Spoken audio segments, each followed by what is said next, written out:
All right, so don't get stuck with things that just cause headaches because it can be a real pain. A lot of things that you purchase may sound really good at the time that you get them, but they're just going to cause you headaches, and they're going to be a whole lot of maintenance, and they can even be kind of heartache. One of the things I'll mention here in a bit is a boat. And a boat is something every time you drive by the lake, you're going to be going, oh my God, I haven't used that boat in 6 months. I really need to get that thing out on the water. And so those are the types of things that you don't want to do. You don't want to purchase and regret later. So number one is fancy cars and equipment, okay? Do you really need that luxury automobile? Do you need that thing that's really going to drag you down? It's going to be like an anchor on you financially for the next 5, 6, 7 years. Those are the types of things that you got to be careful of. Do you need that latest and greatest iPhone that just came out when your phone is perfectly fine? Things like that.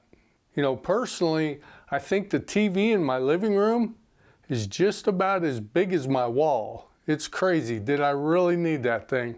But I got it. It's paid for, so I'm not going to turn it down now. But those are the types of purchases that you need to look at and say, do I really need that? For one thing, is there any resale value in it?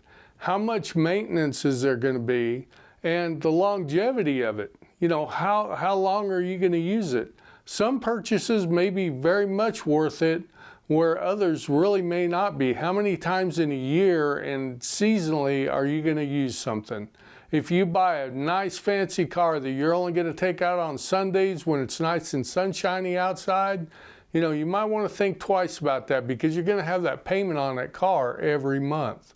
And number two is purchasing a new timeshare. Yeah, a new timeshare.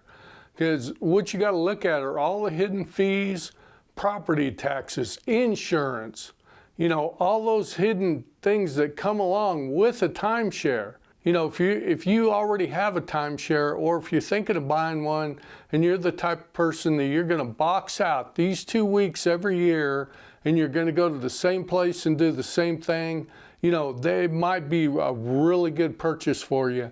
But if you're just going to go and look at a timeshare on one of your vacations or something like that, and you end up purchasing it due to the pressure of the sale, it could be a problem for you getting out of that later on. Now, I don't have a timeshare, but one of the things I've heard from people is the flexibility of the dates that you can use the timeshare, and trying to, trade from one place to another if you don't do the same thing every year at the same time. So I've heard that can be a problem. Now, what we do personally is we use Airbnb and Vrbo, and we do that quite a bit when we're not going to take our motorhome anywhere. We get an Airbnb or a Vrbo, because we don't have that monthly payment and the insurance and property taxes and all that kind of stuff that come along with that. Yeah, it may cost a little more for the vacation, but when you look at the payments for the whole year, if you're only doing it a couple times a year, to me it makes sense not to have that in the way of a timeshare. All right, number three, I mentioned right up front, is getting a larger boat. Now, going out and getting, a kayak or something like that is one thing. But if you're going to go out and purchase a large pontoon boat, something like that, it looks like, and it is, it's going to be a ton of fun. I have a pontoon boat. It's not a big one. It's one I picked up, and it's already paid for and everything. I bought it years ago. And it is, when we take it out, it's a blast. But it's a lot of maintenance every year. You got to store it properly. You got to keep a good cover on it. So every once in a while, you got to buy a new cover for it. You got to clean it, because those seats, they get kind of mold and mildew on them. So you got to go in a couple times a year and clean up those seats. You got to clean the carpet up. You got to keep the engine winterized. You got to keep electricity on the battery, or take the battery out and keep it charged. There's just a lot of maintenance. The trailer wheels, because you're not using it a lot. You're not using it all the time. So, every few years you got to put new bearings on the wheels.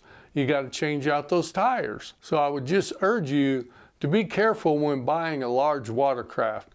The other thing about it is you got to keep something around that will pull it, right?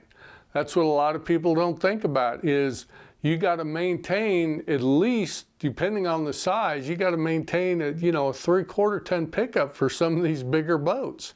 My pontoon boat, I think a 1/2 ton pickup would struggle trying to tow that down the road. Luckily, I do have a larger truck, but that's something else you got to think about is you got to have something to tow this thing with.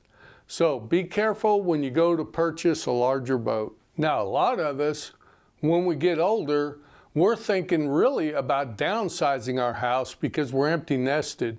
But if you have an influx of cash in your retirement account and you're retiring, and you might think about it and say, we've got all these kids that are going to come visit us for Thanksgiving, and we're going to need, an extra bedroom somewhere. Possibly you're going to look at upsizing your house instead of downsizing your house or maintaining the size that you have. So if you are thinking, I'm going to need an extra bedroom because now we got grandkids coming and we're going to need a bigger yard and this, that, and the other, and you start looking for a house, think about, again, when all the kids come in for Thanksgiving or Christmas, maybe you could get an Airbnb for them to stay at, and you could stay there as well. Again, you're not going to have that big monthly payment and all that extra maintenance because a bigger house is just going to be extra maintenance. You got more roof surface you got to take care of. You got more lawn care normally and things like that. So before you go and upsize your house for those few times a year that you're going to need all that extra space, think about that and think about what it would cost to just get an Airbnb or Vrbo or someplace like that, because it's only going to happen just a few times a year.